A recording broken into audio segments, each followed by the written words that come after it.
ಹಾ, ಎಲ್ಲರಿಗೂ ನಮಸ್ಕಾರ. ಇವತ್ತಿನ ಈ ಒಂದು ಆಳವಾದ ಅಧ್ಯಯನಕ್ಕೆ ಸ್ವಾಗತ. ಇವತ್ತು ನಾವು ಒಂದು ಸ್ವಲ್ಪ ಭಾವುಕವಾದ ಹಾಗೇನೆ ಪರೀಕ್ಷೆಯ ದೃಷ್ಟಿಯಿಂದ ತುಂಬಾನೇ ಮುಖ್ಯವಾದ ವಿಷಯದ ಬಗ್ಗೆ ಚರ್ಚೆ ಮಾಡ್ತಾ ಇದ್ದೀವಿ. ಹೌದು, ಖಂಡಿತ. ಬಸವರಾಜ ಕಟ್ಟಿಮನಿಯವರು ಬರೆದಿರುವ ಅತ್ಯಂತ ಸೂಕ್ಷ್ಮವಾದ ಕಥೆ ಬೂಟ್ ಪಾಲಿಷ್. ಇದರ ಬಗ್ಗೆ ನಾವಿವತ್ತು ಸಂಪೂರ್ಣವಾಗಿ ಬಿಡಿಸಿ ನೋಡಲಿದ್ದೀವಿ. ಈ ಕತೆ ಬರೀ ಕಥೆಯಲ್ಲ, ಪರೀಕ್ಷೆಗೆ ಬರುವ ಬಹು ಮುಖ್ಯವಾದ ಭಾಗ. ನಿಜ.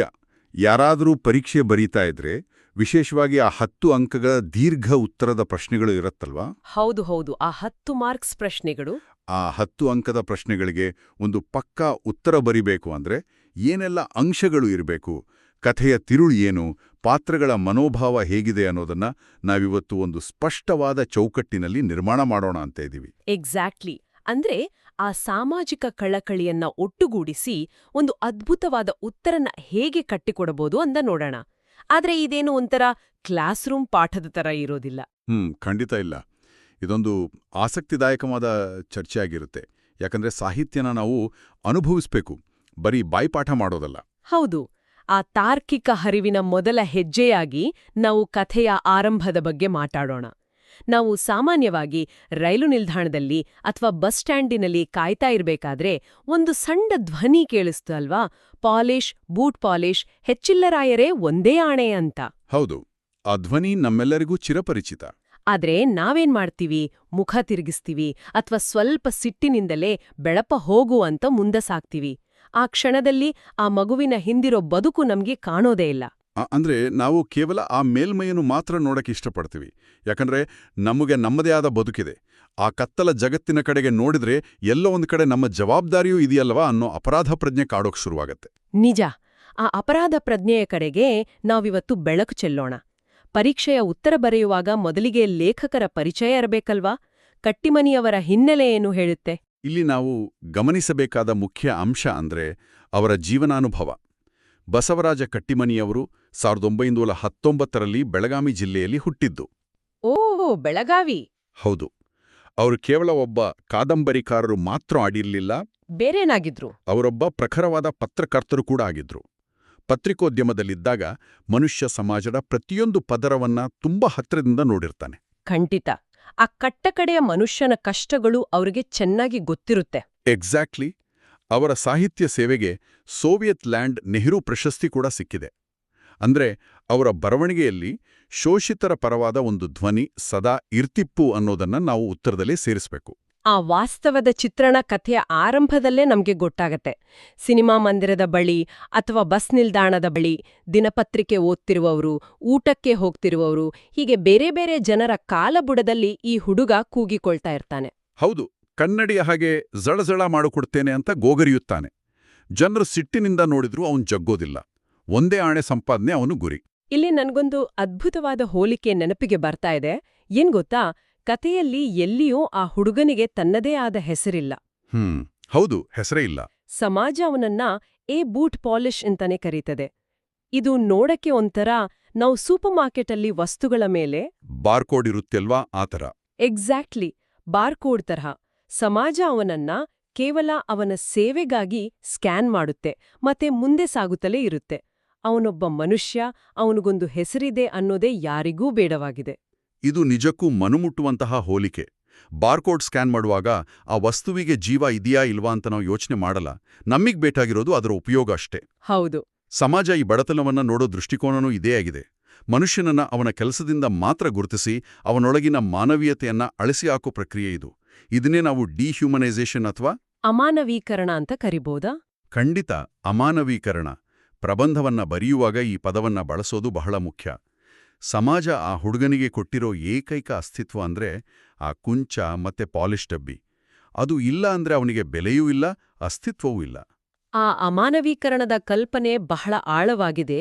ಆದ್ರೆ ಹೊರಗಿನ ಜಗತ್ತು ಅವನನ್ನ ಬಾರ್ಕೋಡ್ ತರಹ ನೋಡಿದ್ರೂ ಆ ಹುಡುಗನ ಒಳಗೊಂದು ಜೀವಂತ ಮನಸ್ಸಿದೆ ಅಲ್ವಾ? ಅವನು ಆ ಭಿಕ್ಷುಕ ಅಜ್ಜನ ಬಳಿ ಹೋದಾಗ ಒಂದು ಪ್ರಶ್ನೆ ಕೇಳ್ತಾನೆ. ಹೌದು, ಎಲ್ಲಿದ್ದಾಳೆ ಅಜ್ಜ ನನ್ ತಾಯಿ ಅಂತ. ಅದ್ಭುತವಾದ ಸಾಲು ಅದು. ಇದು ಆ ಕಥೆಯ ಭಾವನಾತ್ಮಕ ತಿರುಳು ಅಂತ ಅನ್ಸುತ್ತೆ. ನಿಜ. ಸಮಾಜ ಅವನನ್ನ ಎಷ್ಟೇ ಕಲ್ಲಾಗಿಸಿದ್ರೂ ಅವನೊಳಗಿನ ಮಗು ಇನ್ನೂ ಸತ್ತಿಲ್ಲ ಅನ್ನೋದಕ್ಕೆ ಇದೇ ಸಾಕ್ಷಿ. ನನ್ನ ತಾಯಿ ಎಲ್ಲಿದ್ದಾಳೆ ಅನ್ನೋದು ಕೇವಲ ಒಂದು ಪ್ರಶ್ನೆ ಅಲ್ಲ, ಅದು ತನ್ನ ಬೇರುಗಳನ್ನ ಹುಡುಕುತ್ತಿರುವ ಒಂದು ಜೀವದ ಆಕ್ರಂದನ. ಆ ಪ್ರಶ್ನೆಗೆ ಅಜ್ಜ ಕೊಡೋ ಉತ್ತರ ಕೂಡ ಅಷ್ಟೇ ಕರುಣಾಜನಕವಾಗಿದೆ ನೋಡಿ. ಶಿವನ ಅಥವಾ ಹನುಮಂತ ದೇವರ ಗುಡಿಯ ಹತ್ತಿರ ಯಾರೋ ಮಗುವಾಗಿದ್ದಾಗ ನಿನ್ನನ್ನ ಬಿಟ್ಟು ಹೋಗಿದ್ರು ಅಂತ ಅಜ್ಜ ಹೇಳ್ತಾರೆ. ಆ ಸಮಾಜದ ವಿಪರ್ಯಾಸ ನೋಡಿ. ಗುಡಿಯಲ್ಲಿರೋ ಕಲ್ಲಿನ ದೇವರಿಗೆ ಅಭಿಷೇಕ ಮಾಡ್ತಾರೆ, ಆದ್ರೆ ಗುಡಿಯ ಹೊರಗಡೆ ಅಳುತ್ತಿದ್ದ ಮಗುವನ್ನ ಯಾರೂ ತಿರುಗಿ ನೋಡಲ್ಲ. ಆದ್ರೆ ದಿನವಿಡೀ ಭಿಕ್ಷೆ ಬೇಡುವ ಆ ವಯೋವೃದ್ಧ ಭಿಕ್ಷುಕ ಆ ಮಗುವಿಗೆ ಆಶ್ರಯ ಆಗ್ತಾನೆ. ಇಲ್ಲಿ ಆ ಹುಟ್ಟಿಸಿದ ದೇವರು ಹುಲ್ಲು ಮೇಯಿಸೋದಿಲ್ಲ ಅನ್ನೋ ಗಾದೆ ಮಾತು ಎಷ್ಟು ಪಕ್ಕಾಗಿ ಹೊಂದುತ್ತೆ ಅಲ್ವಾ? ಹೌದು. 10 ಅಂಕದ ಉತ್ತರ ಬರೆಯುವಾಗ ಈ ಗಾದೆ ಮಾತನ್ನ ಅನ್ವಯಿಸಿ ಬರೆದ್ರೆ ಉತ್ತರಕ್ಕೆ ತುಂಬಾ ತೂಕ ಬರುತ್ತೆ. ಸಮಾಜದ ಕಣ್ಣಲ್ಲಿ ಆತ ಭಿಕ್ಷುಕ ಇರ್ಬೋದು, ಆದ್ರೆ ಆ ಹುಡುಗನ ಪಾಲಿಗೆ ಆತನೇ ತಾಯಿ, ತಂದೆ ಮತ್ತೆ ದೇವರು. ರಕ್ತ ಸಂಬಂಧಕ್ಕಿಂತ ಮಾನವೀಯತೆಯೇ ದೊಡ್ಡದು. ಆದ್ರೆ ಇಲ್ಲೊಂದು ವಿಷಯದಲ್ಲಿ ಸ್ವಲ್ಪ ಗೊಂದಲ ಆಗ್ತದೆ. ಸಮಾಜದಿಂದ ತಿರಸ್ಕೃತಗೊಂಡ ಇಬ್ರು, ಒಬ್ಬ ಭಿಕ್ಷುಕ, ಇನ್ನೊಬ್ಬ ಬೂಟ್ ಪಾಲಿಶ್ ಹುಡುಗ, ಪರಸ್ಪರ ಆಶ್ರಯ ಆಗಿದ್ದಾರೆ. ಆ ಅಜ್ಜ ಆ ಹುಡುಗನಿಗೆ ಇಷ್ಟೆಲ್ಲ ಪ್ರೀತಿ ಕೊಡ್ತಾ ಇದ್ದಾರೆ. ಹೀಗಿರುವಾಗ ಆ ಹುಡುಗನಿಗೆ ತಾಯಿಯ ಹಂಬಲ ಯಾಕೆ ಅಷ್ಟೊಂದು ಕಾಡುತ್ತೆ? ಇದು ತುಂಬಾ ಒಳ್ಳೆ ಪ್ರಶ್ನೆ. ಮೇಲ್ನೋಟಕ್ಕೆ ನಮ್ಗೆ ಅಜ್ಜನ ಪ್ರೀತಿ ಸಾಲ್ತಾ ಇಲ್ವಾ ಅಂತ ಅನ್ಸೋದು ಸಹಜ. ಆದ್ರೆ ಮನುಷ್ಯನ ಮನಸ್ಸು ಸ್ವಲ್ಪ ಸಂಕೀರ್ಣವಾದದ್ದಲ್ವಾ? ತಾಯಿ ಅನ್ನೋದು ಕೇವಲ ಪ್ರೀತಿ ಮಾಡೋ ವ್ಯಕ್ತಿಯಲ್ಲ. ಮತ್ತೇನು? ಅದೊಂದು ಗುರುತು, ಅಂದ್ರೆ ಐಡೆಂಟಿಟಿ. ಜಗತ್ತಿನಲ್ಲಿ ತನಗೆ ಯಾರೂ ಇಲ್ಲ, ತನ್ನ ಬೇರುಗಳು ಎಲ್ಲಿವೆ ಅಂತ ತಿಳಿಯದ ಆ ಅನಾಥ ಪ್ರಜ್ಞೆ ಮನುಷ್ಯನನ್ನ ಒಳಗೊಳಗೆ ಕೊರೆಯುತ್ತೆ. ಓಹೋ, ಅಂದ್ರೆ ಅವನಿಗೆ ಬೇಕಾಗಿರೋದು ಕೇವಲ ಪ್ರೀತಿ ಅಲ್ಲ, ತಾನು ಯಾರು ಎನ್ನುವ ಸಾಮಾಜಿಕ ಮಾನ್ಯತೆ. ಎಕ್ಸಾಕ್ಟ್ಲಿ. ರಸ್ತೆಯಲ್ಲಿ ಹೋಗುವ ಪ್ರತಿಯೊಬ್ಬ ಆಕರ್ಷಕ ಮಹಿಳೆಯಲ್ಲೂ ತನ್ನ ತಾಯಿಯನ್ನ ಹುಡುಕುವ ಅವನ ಮುಗ್ಧತೆ ಇದೆಯಲ್ಲ, ಅದು ಆತನ ನಿರಂತರವಾದ ಮಾನಸಿಕ ತೊಳಲಾಟ. ಈ ಭಾವನಾತ್ಮಕ ಆಯಾಮವನ್ನ ಪ್ರಬಂಧದಲ್ಲಿ ಸೇರಿಸಲೇಬೇಕು. ಆ ಕಲ್ಪನೆಯೇ ಕಥೆಯ ಅತ್ಯಂತ ತೀವ್ರವಾದ ಘಟ್ಟಕ್ಕೆ, ಅಂದ್ರೆ ಕ್ಲೈಮ್ಯಾಕ್ಸ್ಗೆ ನಮ್ಮನ್ನ ಕರ್ಕೊಂಡ್ಹೋಗುತ್ತೆ. ಆ ನಾಟಕ ಮಂದಿರದ ಬಳಿ ನಡೆಯುವ ಘಟನೆ ಇದೆಯಲ್ಲ, ಇಡೀ ಕಥೆಯ ದಿಕ್ಕನ್ನೇ ಬದಲಾಯಿಸುತ್ತೆ. ಹೌದು. ಒಂದು ರಾತ್ರಿ ನಾಟಕ ಮಂದಿರದ ಬಳಿ ಒಂದು ದೊಡ್ಡ ಮೋಟಾರ್ ಕಾರು ಬಂದು ನಿಲ್ಲುತ್ತೆ. ಅದರಿಂದ ಒಬ್ಬ ಅತ್ಯಂತ ಸುಂದರ, ಶ್ರೀಮಂತ ಮಹಿಳೆ ಇಳಿತಾಳೆ. ಅವಳನ್ನ ನೋಡಿದ ತಕ್ಷಣ ಹುಡುಗನ ಮನಸ್ಸಿನಲ್ಲಿ ಒಂದು ಜ್ವಾಲಾಮುಖಿ ಸಿಡಿದ ಹಾಗೆ ಆಗುತ್ತೆ. ಇವಳೇ ನನ್ನ ತಾಯಿಯೇನೋ ಅನ್ನೋ ಭ್ರಮೆ ಅಲ್ವಾ? ಖಂಡಿತ. ತನ್ನ ಕಲ್ಪನೆಯಲ್ಲಿದ್ದ ತಾಯಿಯ ಚಿತ್ರ ಆ ಮಹಿಳೆಗೆ ಸರಿಯಾಗಿ ಹೊಂದಾಣಿಕೆ ಆಗ್ತದೆ. ಆ ದೃಶ್ಯನ ಕಟ್ಟಿಮನಿಯವರು ವರ್ಣಿಸಿರೋ ರೀತಿ ಅಸಾಧಾರಣ. ಆಕೆ ಬಂದು ತನ್ನನ್ನ ಅಪ್ಪಿಕೊಳ್ತಾಳೆ, ನನ್ನ ಕೂಸು ಅಂತ ಮುದ್ದಾಡ್ತಾಳೆ ಅಂತ ಹುಡುಗ ಕಾಯ್ತಾ ಇರ್ತಾನೆ. ಆದ್ರೆ ಅಲ್ಲಿ ನಡೆಯೋದೇ ಬೇರೆ. ಹೌದು. ಆಕೆ ಇವನ ಕಡೆ ಬರೀ ಕನಿಕರದಿಂದ ನೋಡಿ ತನ್ನ ಕೈಚೀಲದಿಂದ ₹1 ನಾಣ್ಯವನ್ನ ತೆಗೆದು ಇವನ ಕೈಗೆ ಹಾಕ್ತಾಳೆ, ಮತ್ತೆ ಗಂಡನ್ ಜೊತೆ ಅವಸರದಿಂದ ನಾಟಕ ನೋಡೋಕ್ ಹೊರಟುಬಿಡ್ತಾಳೆ. ಇಲ್ಲಿ ಸ್ವಲ್ಪ ಲೆಕ್ಕಾಚಾರ ಮಾಡಿ ನೋಡೋಣ ನೋಡಿ. ಆ ಕಾಲದಲ್ಲಿ ₹1 ಅಂದ್ರೆ 16 ಆಣೆ. ದಿನಾವಿಡೀ ಕೇವಲ 1 ಆಣೆಗೆ ಬಿಸಿಲಲ್ಲಿ ಕಷ್ಟಪಡುವ ಹುಡುಗನಿಗೆ ಒಮ್ಮಿಂದೊಮ್ಮೆಲೆ ₹1 ಸಿಕ್ಕರೆ ಎಲ್ಲಿಲ್ಲದ ಖುಷಿ ಆಗ್ಬೇಕಲ್ವಾ? ಹೌದು. ತಾರ್ಕಿಕವಾಗಿ ಅವನು ಕುಣಿದಾಡಬೇಕು. ಆದ್ರೆ ಆ ನಾಣ್ಯ ಅವನ ಹೃದಯನ ಒಡೆದು ಹಾಕ್ತದೆ. ಆ ರಾತ್ರಿ ಅವನಿಗೆ ನಿದ್ದೆನೆ ಬರೋದಿಂಗ. ₹6 ನಾಣ್ಯ ಖುಷಿಯ ಬದಲಾಗಿ ಶೋಕದ ಸಂಕೇತ ಆಗುತ್ತೆ. ಯಾಕೆ ಹೀಗೆ? ಯಾಕಂದ್ರೆ ಆ ಕ್ಷಣದಲ್ಲಿ ಅವನು ಅವಳಿಂದ ನಿರೀಕ್ಷೆ ಮಾಡಿದ್ದು ದುಡ್ಡಲ್ಲ, ತಾಯಿಯ ಮಮತೆ. ಇಲ್ಲಿ ನಾವು ಕನಿಕರ ಮತ್ತೆ ಪ್ರೀತಿ ಇವೆರಡರ ನಡುವಿನ ವ್ಯತ್ಯಾಸವನ್ನ ಅರ್ಥ ಮಾಡ್ಕೋಬೇಕು. ಕನಿಕರ ಅಂದ್ರೆ ಕರುಣೆ ಅಲ್ವಾ? ಹೌದು. ಪ್ರೀತಿ ಇಬ್ರು ವ್ಯಕ್ತಿಗಳನ್ನ ಹತ್ರ ತರುತ್ತೆ, ಆದ್ರೆ ಕನಿಕರ ಅಥವಾ ದಾನ ಅನ್ನೋದು ಕೊಡುವವನು ಮೇಲು, ತಗೊಳ್ಳುವವನು ಕೀಳು ಅನ್ನೋ ಗೋಡೆಯನ್ನ ಕಟ್ಟುತ್ತೆ. ಓಹ್, ಇದು ನಿಜಕ್ಕೂ ಅದ್ಭುತವಾದ ವಿಶ್ಲೇಷಣೆ. ಆಕೆ ₹1 ಕೊಟ್ಟ ಕ್ಷಣದಲ್ಲಿ ಆಕೆಯ ದೃಷ್ಟಿಯಲ್ಲಿ ತಾನು ಮಗನಲ್ಲ, ಕೇವಲ ಒಬ್ಬ ರಸ್ತೆಯ ಭಿಕ್ಷುಕ ಅನ್ನೋದು ಆ ಹುಡುಗನಿಗೆ ಸಾಬೀತಾಗುತ್ತೆ. ಅಂದ್ರೆ ಆಕೆ ನಿಜವಾಗ್ಲೂ ಅವನ ತಾಯಿ ಆಗಿದ್ಲಾ ಇಲ್ವಾ ಅನ್ನೋದು ಇಲ್ಲಿ ಮುಖ್ಯನೇ ಅಲ್ವಾ? ಇಲ್ಲ. ಆಕೆ ತಾಯಿಯೋ ಅಲ್ವೋ ಅನ್ನೋದು ಕಥೆಯಲ್ಲಿ ಅಮುಖ್ಯ. ಆ ಘಟನೆ ಕೇವಲ ಒಂದು ನಿಮಿತ್ತ. ಇಂಗ್ಲಿಷ್ ಸಾಹಿತ್ಯದಲ್ಲಿ ಎಪಿಫನಿ ಅನ್ನೋ ಪದ ಇದೆ ಗೊತ್ತಾ? ಎಪಿಫನಿ ಅಂದ್ರೆ ಒಮ್ಮಿಂದೊಮ್ಮೆಲೆ ಸತ್ಯದ ದರ್ಶನ ಆಗೋದು, ಹೌದಾ? ಎಕ್ಸಾಕ್ಟ್ಲಿ. ಸುಂದರ ಕನಸು ಕಾಣ್ತಾ ಇರ್ಬೇಕಾದ್ರೆ ಯಾರೋ ತಣ್ಣೀರು ಎರಚಿ ಎಬ್ಬಿಸಿದ ಹಾಗೆ. ತಾನು ಸಮಾಜದ ಕಣ್ಣಲ್ಲಿ ಕೇವಲ ಒಬ್ಬ ಅನಾಥ, ಪರದೇಶಿ ಅನ್ನೋ ಕಟು ಸತ್ಯ ಅವನ ಮುಖಕ್ಕೆ ಬಡದ ಹಾಗೆ ಆಗುತ್ತೆ. ಇದನ್ನ ಉತ್ತರದಲ್ಲಿ ಬರೆದರೆ ತುಂಬ ತಾತ್ವಿಕ ಸ್ಪರ್ಶ ಸಿಗುತ್ತೆ. ಕಥೆಯಲ್ಲಿ ಆ ಸಾಲುಗಳಿವೆ ನೋಡಿ. ನನ್ನ ಕಡೆಗೆ ಕನಿಕರದಿಂದಲೂ ಕೌತುಕದಿಂದಲೂ ದಿಟ್ಟಿಸಿ ನೋಡಿ, ತನ್ನ ಕೈಚೀಲದಿಂದ ₹1 ನಾಣ್ಯವೊಂದನ್ನು ತೆಗೆದು ಕೈಗಿತ್ತಳು ಅಂತ. ಆ ನಾಣ್ಯ ಆತನಿಗೆ ಜೀವಮಾನದ ಶಿಕ್ಷೆಯಂತೆ ಕಾಣುತ್ತೆ. ಆ ನೋವು ನಿಜಕ್ಕೂ ಓದುಗರ ಕರುಳು ಹಿಂಡುತ್ತೆ. ಹೌದು. ನಾಟಕ ಮುಗಿಸ್ಕೊಂಡು ಬರೋವರೆಗೂ ರಾತ್ರಿ 3 ಗಂಟೆವರೆಗೂ ಚಳಿಯಲ್ಲಿ ಅವಳಿಗಾಗಿ ಕಾಯ್ತಾನಲ್ಲ, ಆ ಹತಾಶೆ ಕಥೆಯ ಅಂತಿಮ ಘಟ್ಟಕ್ಕೆ ನಮ್ಮನ್ನ ತರುತ್ತೆ.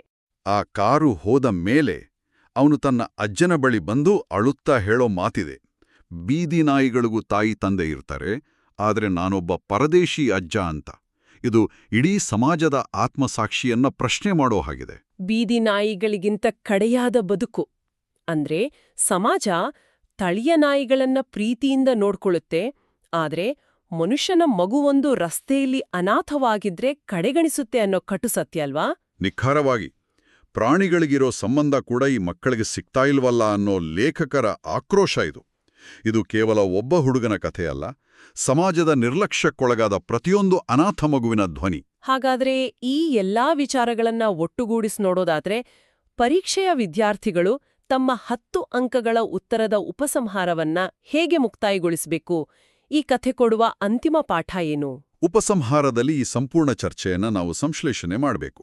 ಅಂದ್ರೆ ಕಟ್ಟಿಮನಿಯವರ ಕಥನ ಶೈಲಿ, ಅಜ್ಜ ಹುಡುಗನ ಮಾನವೀಯ ಸಂಬಂಧ ಮತ್ತೆ ನಾಟಕ ಮಂದಿರದ ಘಟನೆಯ ಸಂಕೇತ ಇವೆಲ್ಲವನ್ನೂ ಸೇರಿಸಿ ಸಮಾಜದ ಜವಾಬ್ದಾರಿಯನ್ನ ಎತ್ತಿ ತೋರಿಸಬೇಕು. ಮತ್ತೆ ಆ ಅನಾಥ ಮಕ್ಕಳಿಗೆ ನಿಷ್ಠೆಯ ಕಾಯಕವೇ ಆಸರೆ ಅನ್ನೋ ಸಂದೇಶನೂ ಇರ್ಬೇಕಲ್ವಾ? ಹೌದು, ಅದೇ ಅಂತಿಮ ಸಂದೇಶ.